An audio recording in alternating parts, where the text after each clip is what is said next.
যাও।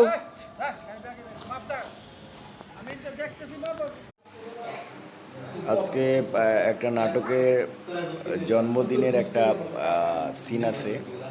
সেই দৃশ্যে আমরা চেষ্টা করেছি জন্মদিনের গেট আপটা নিয়ে আসার জন্য। তো পাশাপাশি আমাদের কেকটা আসতেছে, ফ্রিজে আছে। তো কেকটা আগে আনতেছি না, সব আর্টিস্ট সেটে আসার পরে কেকটা নিয়ে আসবো, কারণ আগে থেকে কেক আনলে কেকটা গলে যাবে, তখন ওইভাবে খেতে মজা লাগবে না। আপনাদের দাওয়াত রইল আমাদের জন্মদিনে আসার জন্য। আসেন, জন্মদিনে কেক খেয়ে যান। আসো।